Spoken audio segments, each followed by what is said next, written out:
All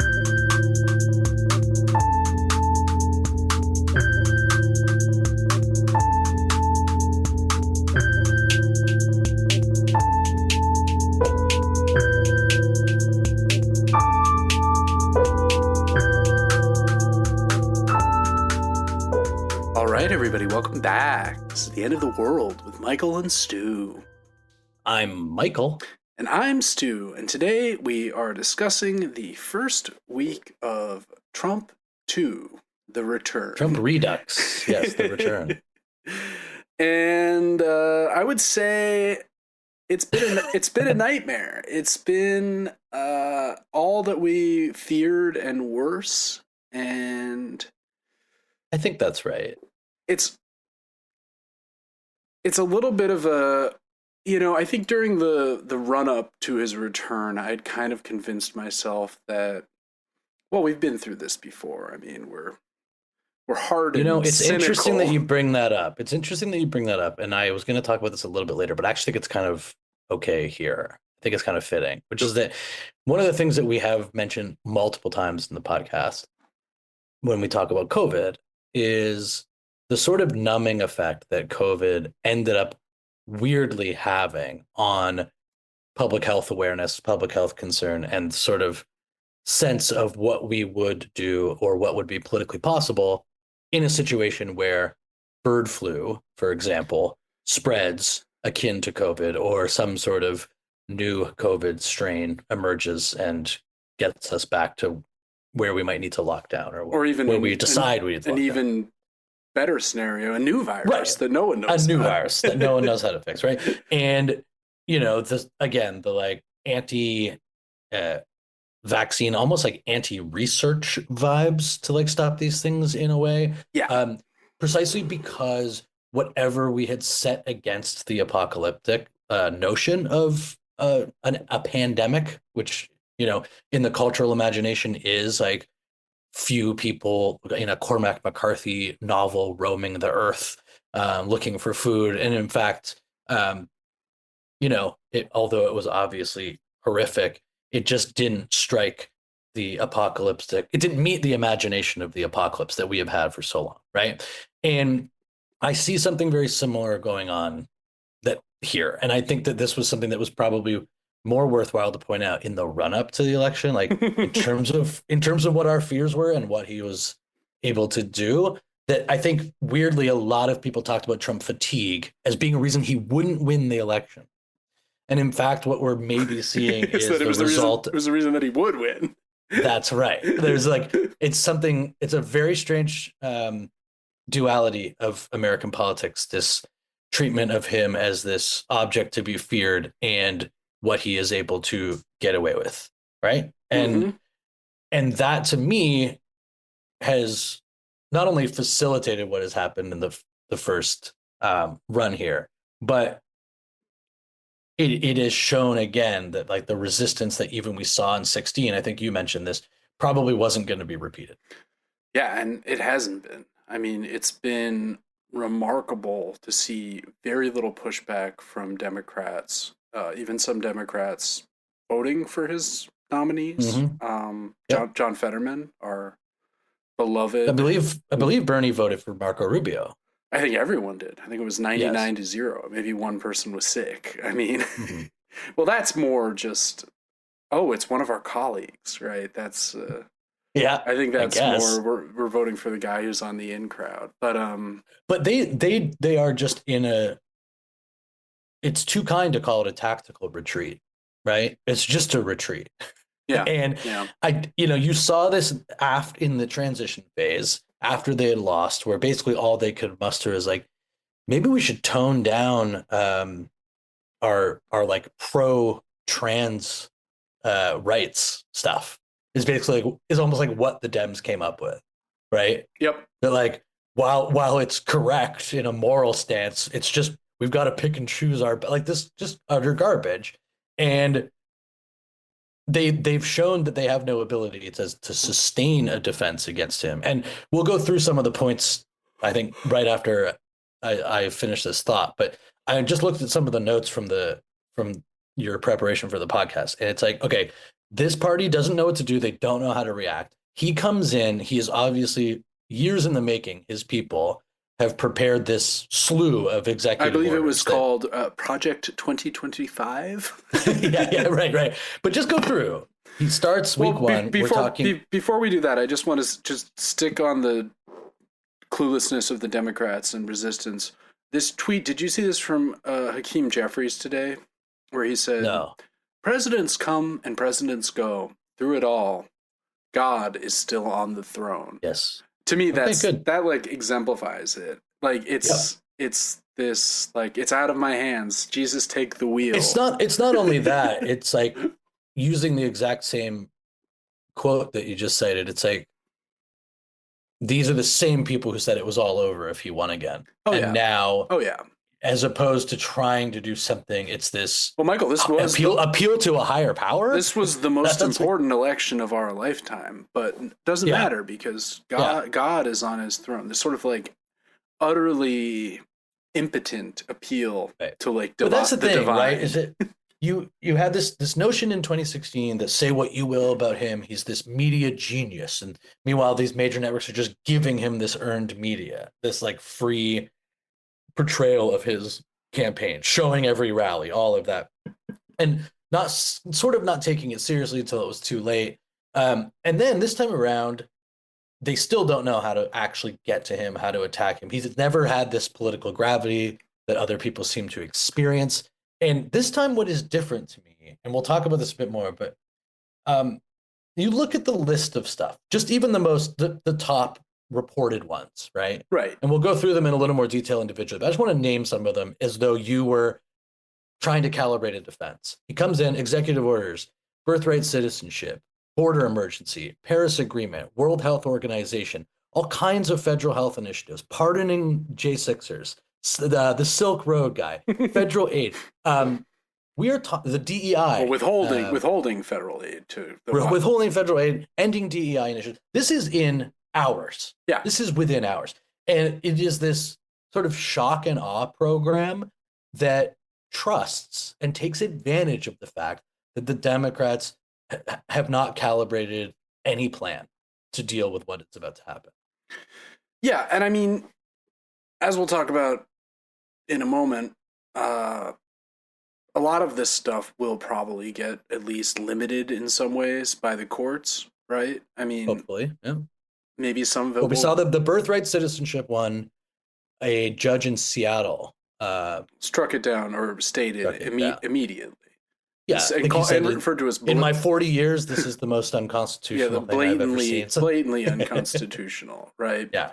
And I don't even understand, like, the whole anti-immigrant thing, as we've discussed before, is presaged on what has obviously turned out to be a false assumption, which is that all immigrants will be Democrats, right? Yes. Like, this last election has shown that many children of immigrants voted for Donald Trump. Right. And this is after weeks, months of guys like Musk being like, any immigration is about importing voters for the Democrats. Right? This is the only reason you could ever conceive of immigration, I guess, outside of the like H1. And he wins Hispanic males by like 60-40. You know, it's like, and he's doing this stuff. I mean, he's trying to end birthright citizenship, you know, out of one side of his mouth. On the other side, he's saying, you got to make sure we can hire really good waiters at my top tier restaurants. Right. So we need some visa program. But the kids of those visa holders, he doesn't want them to be. They would not be considered citizens, no, Stu. Right, but this goes back to a Supreme Court case. I mean, it goes back even further, but the sort of definitive case that I've seen cited by actual lawyers, I should point out, I am of course not an attorney, and that's U.S. versus Wong Kim Ark in 1898. Which is a Chinese American born in this country, was denied the ability to return after he'd left the country on the grounds of under the Chinese Exclusion Act. And basically he was like, but I was born in this country, I'm a citizen. This went all the way up to the Supreme Court, and indeed the Supreme Court found, oh yeah. And the whole thing is very curious because it stems from this idea that, like, if you're born in this country and you're like under the dominion of American law, then you are a citizen, right? Sure. And if the idea being that if you're not under the dominion of a foreign power, but then the idea is like, okay, so people who are in this country, you're going to deny them citizenship on these grounds. That means that they're not under the dominion of Right. American law, right? Like it creates this weird kind of category. I mean, this whole order is a nightmare, and I just honestly don't understand it. Like the obsession with immigration logically makes no sense, right? Yep. It's been scapegoated so hard that everyone now just believes these egregious lies Right. about like the realities of the situation, and any negative consequences from anything Trump does will invariably be blamed on immigrants somehow, right? It just feels like we're in this place where thinking it is impossible. Now let's just keep going. So the border emergency is probably illegal, right? Yep. And although there's very dubious, you saw he's using health to justify it. He's saying that these migrants have come through uh, countries that have like raging Yeah. epidemics A classic, of also a like classic propaganda tool writ large, right. right? The Always, immigrants are ill. They're a disease. yes, They are vectors for disease. Right. right. This is just oldest trick in the book, Hmm. and feels ridiculous when like the illnesses he's citing are also, of course, running rampant in this country. Right? I mean, but it's not like they're catching Ebola or something, Hmm. right? It's the illnesses are like the flu, right? Right. Well, Um, and it's also it's this weird thing of this combination of uh, claiming this about these people, which is obviously abhorrent in many ways, and then leaving the World Health Organization. well, So right. like even following your logic that there's this massive threat of disease that exists outside of this nation to then be like, let's abandon any attempt to like deal with health issues outside of our borders. Well, we You won't know, we it's won't fully just be out for a year. It takes a full year to withdraw based on the treaty hmm, that Congress ratified. That a lot of these things he can do because they were never ratified as acts of Congress. The WHO one was, but it contained an out clause in it, okay. which is why it takes a year. Do you understand why? Whereas the Paris Agreement, you just immediately Right, can because the bounce. Congress never ratified that as like an actual treaty. It's more of a We're just in and out of that all the time.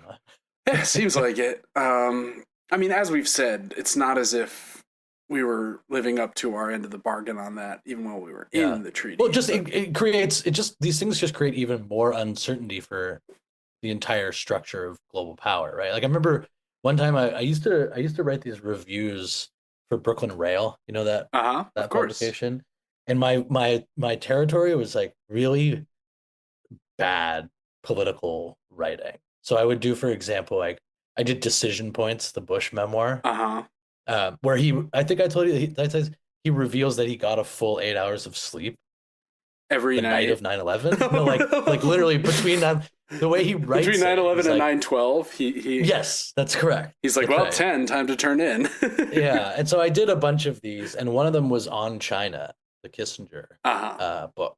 And despite its many flaws, it does have a fascinating number of transcripts of conversations between um, Chinese and American diplomats Like in the Zhou and 70s, Lai right? and Deng and And Mao and whatnot. yeah, and so I forget who exactly it was, but they were discussing some relatively minor matter, I believe. And the Chinese representative was essentially like, who am I talking to at the end of the day? Am I talking to Richard Nixon or am I talking to Jimmy Carter? Because like this is or like Ford or Carter or whatever. Uh Like huh. these are two different entities ultimately. And so how am I supposed to have a relationship with you if I don't know what's going to happen every few years or months even, Yeah. right? And So whereas what we're Kissinger doing, the was long-term planning of the Chinese apparatus is such that yeah. they can give you a consistent through line of their thinking, and we can't. And we're just like, oh no, like not that we were going to meet the goals of the Paris Agreement, but we're just out now. We're just Yeah, gone.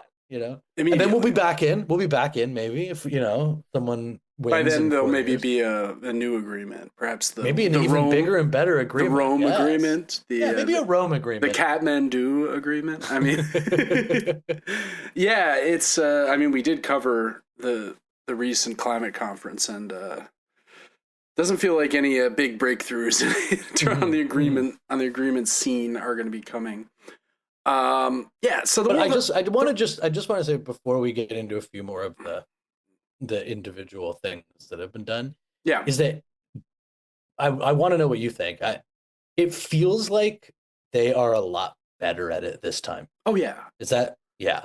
And that's the part that gives me the most fear is that they seem to have figured out who needed to leave the Republican Party over the last 4 years, who needed to leave the sort of like executive branch aide official, the Right. John Right. Boltons and the Pompeos and whoever needed to go. They've just cleared the decks in this truly frightening manner.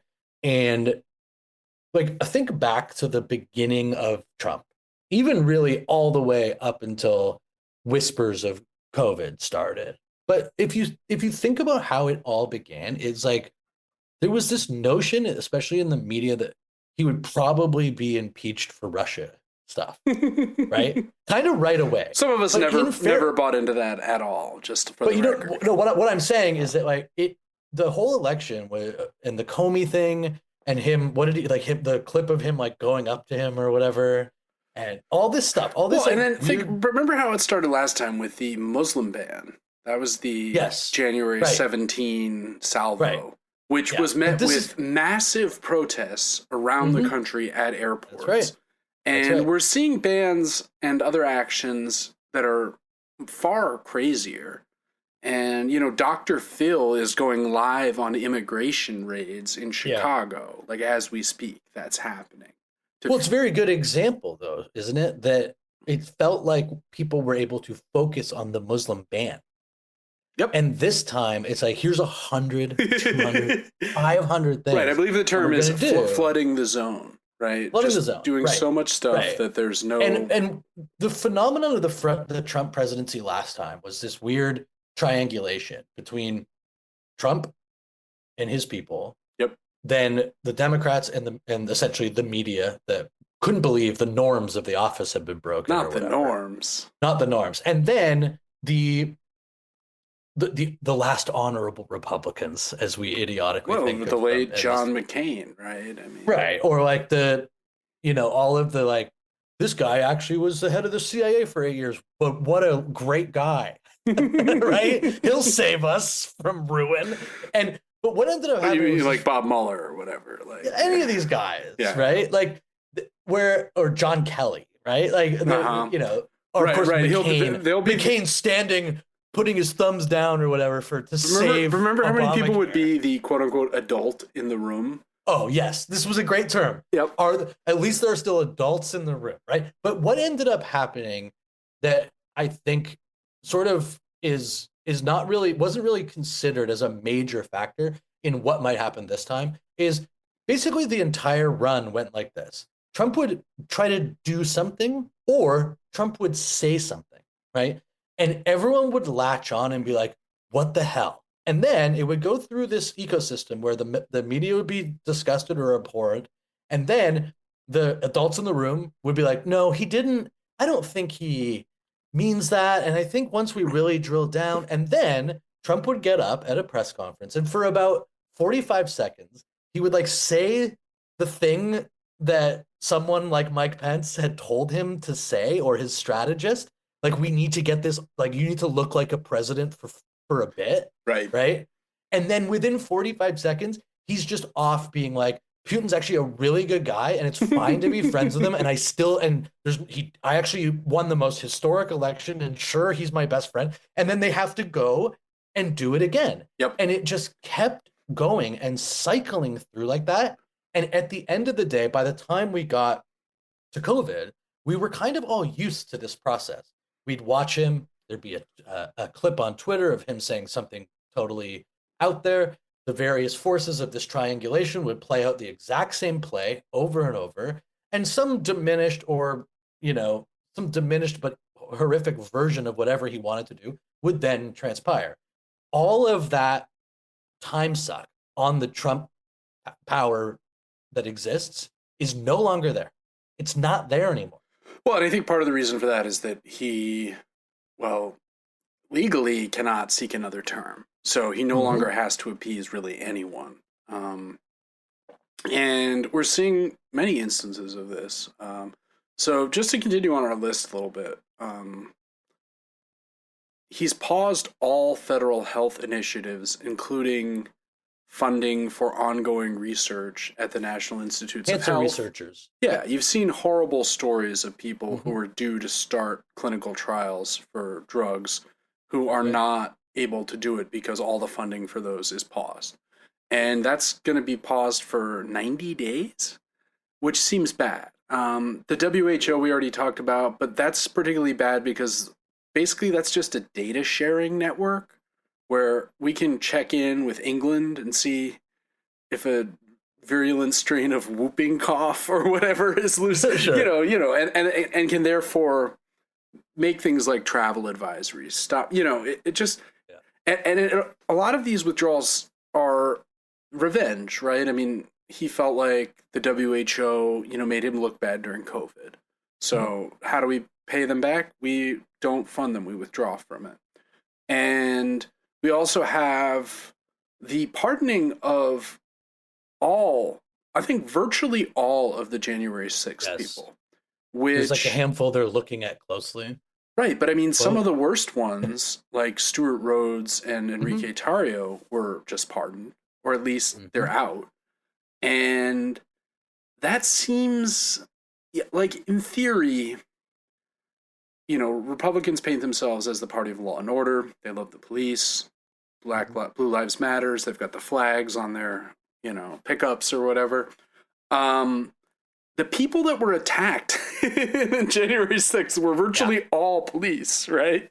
And you've seen stories like police unions dismayed by news of pardons of like people who like clubbed cops who were on the pavement with flags and other like. And again, they're just out, and all the records of their crimes have been purged. Like he deleted the database, which I'm sure someone admired, but it's portrayed as this sign that he supports them and he doesn't give a shit and he's ready to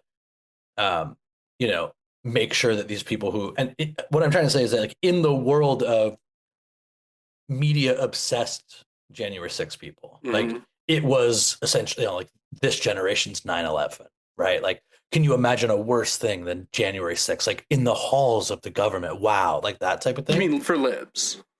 Yes, for libs. But what I'm saying is that, like, they're still occupied in that paradigm. They're still looking at it in that paradigm. Yeah. When in fact, it's actually just a very, sadly, like, prescient, smart, strategic decision by Trump to frankly be like, okay, I want to let everybody know on my first day in office that if you commit violence in my name, it's fine. I will take care of you on the back end. Yeah, I got you. And I know that sounds really paranoid, conspiratorial. Wow, how bad this could go. I truly believe, I think it's just 100% true. Right. And what I said at the beginning of the podcast, I think really applies there. It's that they're clearing the decks to, like, frankly, raise the ceiling, or, as if you have any humanity, kind of like clear out the floor, right? To see just how far this thing can go. And if they wanted to exact an incredible amount of power and cruelty, this is pretty much how you would go about it. We're talking about moving a bunch of people outside of the Justice Department, right? A bunch of inspector generals just getting tossed. Functionality. Excuse me, I think you mean inspectors general, Michael. Oh, sorry. Yes, I knew that you were. That's like an incredibly stupid thing to say. I'm obsessed with like plural, and especially words where the first term is plural. That's my favorite thing. These two. It feels to me, generally speaking, that the executive orders that are coming out basically all fall in these three tents, and wherever they overlap, fine. But it's like the cruelty of the ideology of the people who put him in power, right? It's the ability to bring to a halt the functioning of the federal government, wherever he needs to do it, Yep. and it's laying the groundwork to continue to expand his personal power and take retribution, even down to like, here, let's get rid of Fauci's security. Like, this is the Yep. level of retribution that Well, he is on and right John now. Bolton's. Right. Yeah, We couldn't raise the minimum wage because the ombudsman told us not to. well, the parliamentarian must be obeyed, Yes, Michael. sorry. Incredibly important voice of reason. Right. This guy's just like, no more health initiatives. Stay. Well, you mentioned the inspectors general being fired, which again is just a blatant violation of law, right? He can fire them, but he needs to give 30 days notice to Congress. And he hasn't done that. And they asked Chuck Grassley, or one of these decrepit mummy senators. Yeah. And he's like, well, I mean, they might have been bad. I don't know. He's supposed to tell us. He didn't, but they could be really bad guys in there. It's just like, wait a minute. And he's like, I know that this wasn't done the way it was supposed to. But there could be a reason, and if there is one, we'd love to know. Sort of the ultimate, like, if not, no worries, coming from an entire branch of the federal government. It's just like, that's basically the Republican guys like that stance now. It's sort of like, if not, no worries. Like, they'll send an email, right? I'll check it out, and he'll say something like, hey man, so saw what you did the other day. Okay, like you're not actually supposed to technically do that, but so if you can just explain why, then we can kind of help. But if not, no worries. That just seems to be how the rest of the Republican Party is treating us, Right, and I mean, I think part of it is that he has his bulldog, Elon, basically saying that he will fund a challenger to anyone that defies Trump, right? That's right. Although, and you're talking, think about the difference. Let's just think back to like the previous era of this type of thing. The difference being that Obama had just won, and the Tea Party sort of grows out of that. Mm-hmm. And the Tea Party in this way gets what we used to call astroturf, right? It was astroturf, not grassroots. And the idea was that there were these, was it the Koch brothers? Was that the big Koch brothers? Yeah. The Koch brothers, right? Down to one brother now, sadly. But but then they were both there. Yeah. It was the idea that there were all these aren't actually just regular Joe American citizens. There's this underground, this network of funding that would then start, and they did. They started primarying. There was like, it would be known as the Tea Party candidate, sort of the way that it's like the Trump candidate came in. Yep. In between 2016 and that seems to be a remarkably effective sort of restriction on all of these people. But I also think that the right, and again, the adults in the room that we pretend sort of exist in the right, it's like their wildest dream, most of this stuff happening. Yep. And so if all that has to really go away is sort of the process of informing the Senate in the right way, it's just going to be ultimately okay, because they do want all of this terrible shit to go on. Like, they don't care if he ends the DEI program in any way that approaches legality, to say nothing of morality, of course. Yeah. Because they want it gone, And so I think that's the difference, is that I honestly think, for all the, you say what you want about Trump, he's a media genius, that's how he won in 2016. The truth is, he had no idea how to be president. His people had no idea how to be president. They really did sort of drink the Kool-Aid on like CEO president. And it's not like running a business, to say nothing of a con business like the one that they actually do run. Yeah. And now what the amazing thing is, like, any of the stumbling that he experienced in that first term, he has turned into seemingly knowing how to actually start to use what is now even more presidential power constitutionally, or from the courts, that he even would have had 4 years ago. Yeah, it's dreadful. Now, we're also seeing, we talked about the Jan 6th pardon. What do you think about the Silk Road guy getting pardoned? I mean, look, I think there are like worse criminals, Hmm. and there are also likewise many people who deserve to be pardoned more than. I think Is so. I that mean, like a my fair? take on that was always that um, the 2 life sentences without parole seemed very Yes. extreme. Yeah. No Yeah. one Yeah. was Yeah. killed. He was a drug dealer essentially. Yeah. But he's It's like, so far down the list of things that it doesn't really. I don't really care I don't care about the guy either. I being just think it's killed. interesting because it shows one vector, which is that he's a hero. Ross Ulbricht, that is a hero to the crypto scene. And That's there right. does seem to be, as we discussed last time, this strong like push into crypto from the Hmm. whole like this is like a, and I The think Trump coin. yeah, the meme coins, but also just office. There's like an office of crypto. He's Yeah. talking about all these He wants a new, strategic reserve of crypto. right, which feels, and when he Huck, announced that, Huck. the price of Bitcoin went down oddly, Hmm. because of Hmm. course the funny thing is crypto is a libertarian fantasy, Right? right? Is they're scared of Yeah, the idea of federalization, an centralization. unregulated Right. currency is like the whole point of it. So the Yeah. idea that the government's like, yeah, we're just gonna be buying up a bunch of this, of Right. course, makes I them think all I think nervous. what you're saying is right in a couple ways. I mean, I think that it shows this one of the things that Trump and this wing of the right of American politics obviously does better is it takes advantage of the man's complete lack of principles and coherence, right? Yeah, yeah. And not to say that those on the Democratic side have either of those things that inhibit them. It's just that they actually they take advantage of the lack of. And so what I mean by that is that's a bone throw to libertarians. Yep. It's a follow through because he brought it up. He talked to the Libertarian Party, and as best as a guy who has to convince everyone that he always knows he's going to win, sort of courted them, and this was one of the things. Yep.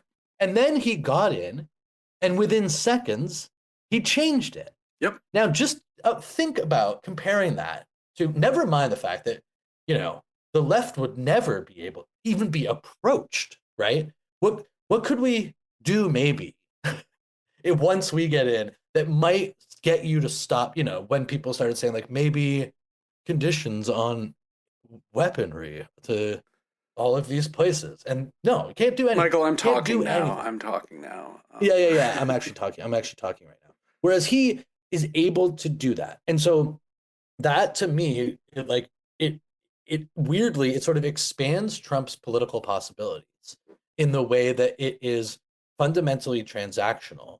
And like just look at the comparisons. What did they promised the Democrats promised $2,000 to everybody. Remember that? If And then if the didn't, if and Georgia went the right then it way, and was then they're like like, no, it's actually sorry, it's 1,400. 14. Trump already gave you six. So you're gonna have to right? Like, and this guy's just walking in being like, oh, if some of you guys hate the World Health Organization, fine, fuck it. Like, what do we need them for? Like Yeah, yeah. it's a very powerful position. And on top of that, which we'll get into, I think this last section sort of now, which is that like it is again part of the shock and awe system is for every repealing of something that is going to create quiet and loud suffering for anywhere from hundreds to thousands to millions of people. It's he's still doing the things that capture the lib ecosphere. Like I'm going to go ahead and let's go back to Mount McKinley. Yep, yep, yep. Let's go to the Gulf of America. And on the one hand, yes, it is this like disgusting sort of permutation of white Childish supremacy. But childishness. it's Yeah. like he knows that if he's like does that, then Joe Scarborough or whoever is gonna like make it his A block for a month or what. Totally. And I mean, we talked a little bit about the DEI initiatives. I'm not the biggest DEI guy. Not that I'm against diversity, but that I'm against this sort of codified system of corporate speak that is meant to Mm-hmm. indoctrinate people into being more aware. I see no evidence that this approach works. And in Mm-hmm. fact, I'm seeing a lot of evidence that it's massively backfired, right? I mean, given that in the wake of 2020, when these initiatives came in and you had the what's her name, Robin DeAngelo, and remember these people became the DEI, like self-help DEI books would go to J.P. Morgan and give their talk about blah blah blah blah. Right. Um, these people are enraged by this stuff. Like, Yeah. I think it's, if anything, it's made intolerance worse, and to the point where Trump is actually like revoked an executive order first issued by Lyndon Johnson in 1965 banning discriminatory hiring in the federal government. So it's like, okay, so just like you can just discriminate now. You can be like, I'm not hiring that guy. He's a black person, right? Like that feels, yeah, I think that feels like way more extreme than, I think that's just again, that's like ending DEI, right? Like that, but that's one of the really brutal places that an opposition with absolutely no plan, backbone, or credibility or comes power in. Because or power, obviously, but like because they are able to take something like DEI and sink it, to say nothing of like some of the obviously like transparently good parts of trying to Well, no, I'm all for diversifying our workplaces and being more sensitive. What I'm saying, I just don't think that like a corporate speaker retreat is like the way to accomplish that. That's absolutely right. But what I'm saying is that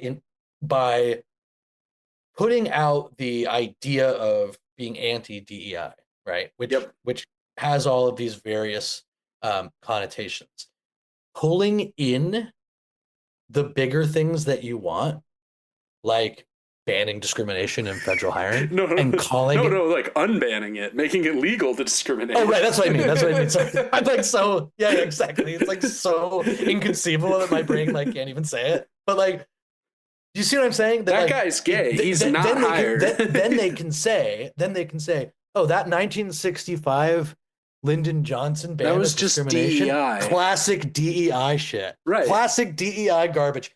And that's the real, like, oh, I agree. That's where you're going to see all of the worst things, is that they are going to, another good example is they prey on people who are susceptible to the clips of, a trans athlete winning a race, or a boxing She's match. for they, them, the dreaded ad. Yes. And then they're going to be like, you have to have a gender classification on your passport. Well, you saw they fucked that up though, right? Like their definition of like what a woman is every person who's ever existed. Because they claim the large sex cell at conception. It's like, actually at conception everyone has that. Like But you see what I'm saying, but right? Such like, brain dead morons. They'll use it, and then whenever they do something like really, really consequential, it's like this will be the same thing as DEI, or this is just more liberal garbage. Just right, and we saw a lot of this in the run up with the critical race theory attack, right? DEI is kind of just the latest. It's all, but like sort of feels like the cultural Marxism thing too. Well, it's all that. They've been trying this stuff for years, and this is all the Chris. This is the Chris Rufo playbook, right? Yeah, where he's a scumbag, like a transparently gross guy who wants to literally turn. I mean, what Trump is accomplishing in a way is like turning back the clock. Like in a weird way, this is like actually conservative in a way that some of his other actions I wouldn't say are particular. Where it's like we're actually going to go back and get rid of like progress. Well, that's, I mean, we're going to unwind all of these like, things. Our whole lifetime, Republicans have been promising their people that they would do that they're always hearkening back to this better time, this, and he's actually doing it like for real. Right. Do you see what I'm saying? Yeah, like, he's not just getting up and talking about it used to be the neighborhood was safe and like he actually is doing the terrible consequences of undoing some of these progressive measures. Right, and I mean, in tune with the McKinley thing, he's promising to substantially enlarge the United States. And we talked about this a couple weeks ago with the Greenland thing, which he seems very serious on. Apparently got in a screaming match with the Danish prime minister over this, from reports. He's sent Rubio to Panama. Like, that's his first stop as Secretary of State. to just, take back the canal, I guess. Hmm. Um, and, I think just to wrap up, we should talk about the latest brouhaha. Hate that word, Yeah. but what else can I call it? Which is with the nation of brouhaha, as I must now call it, with the nation of Colombia, right? Hmm.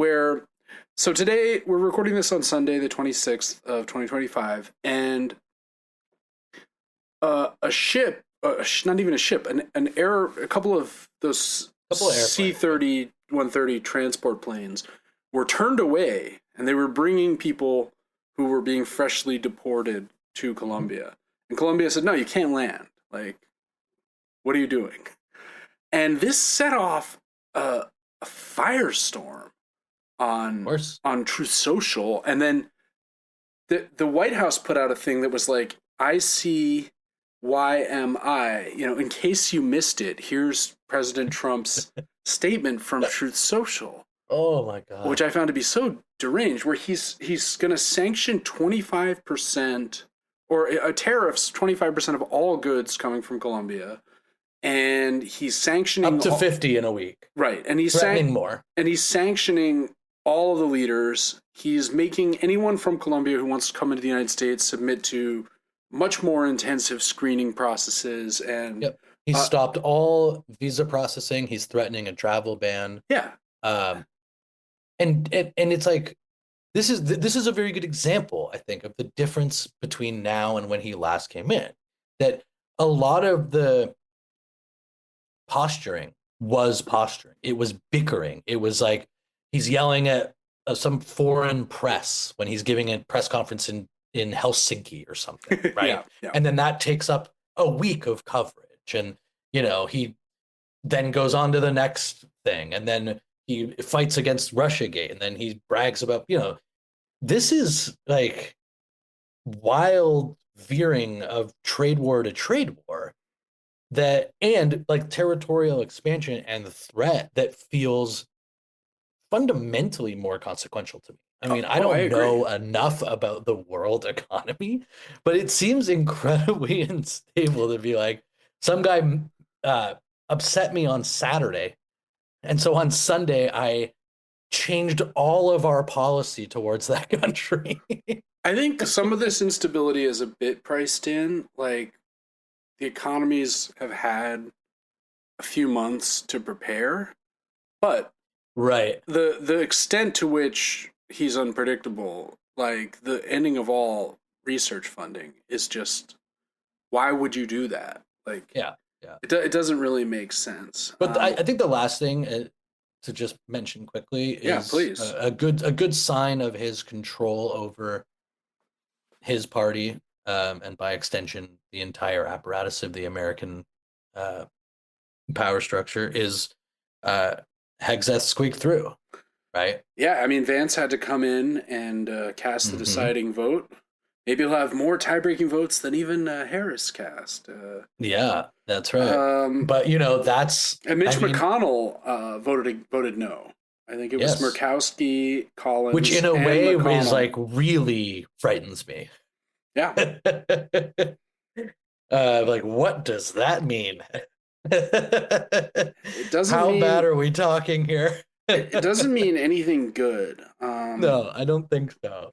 When you've lost Mitch McConnell, uh, Well, when you've lost Mitch oh boy. McConnell, who was the one who got you the Supreme Court majority and was Yeah, the most consequential Republican Senate leader, and when you've lost him and it doesn't matter it because doesn't he's no matter, right? longer the Senate leader and he's on his way out and he's, Hmm. you know, it seems very odd that Mitch McConnell has joined the resistance effectively. Like, Mitch McConnell, welcome to the resistance. yeah, yeah, you did it, Mitch.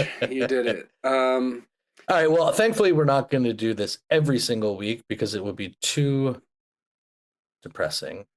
But we will continue to update as we Yeah, I mean, as go. things happen, we'll also try and discuss some of our other, apocalypse adjacent issues such as climate and, Yeah, any news on yeah, I the think we'll try aftermath to of the focus. wildfires in LA and That's things right. like that. But for next week, we have an exciting series that we'll be talking about. Yeah. the first season of Severance, a Yes, program and which it is has key. just It's key to know. we're just talking Just about the the first first. season. The second Yeah. season has just started. It's come back. It's very exciting. We thought it'd be fun to just do an episode about the first season. Yeah. I rewatched it last week and getting psyched for season 2, and Yeah. it's And good. I think we'll talk a bit about like the sort of, The again, implications for the workplace, for the the future, workplace for bullshit jobs of it all, the end the of future. the end of any reasonable idea of like a happy American life. I mean, Yeah, and I also think it'll be we'll look a little bit into the sort of somewhat complicated issue of remote work and what that means to both people's lives, flexibility, but also um, at times alienation and despair.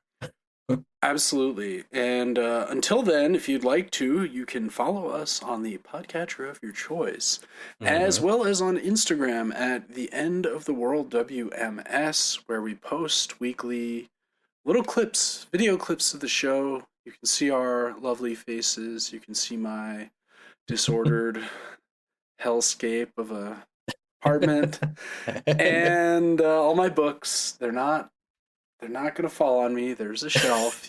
Many have asked me about this. Must re-emphasize. But I'm looking forward to talking about Severance. I think it'll be fun. It's a great show. And until then, this has been The End of the World with Michael and Stu. I'm Michael. And I'm Stu. And we'll talk to you real soon.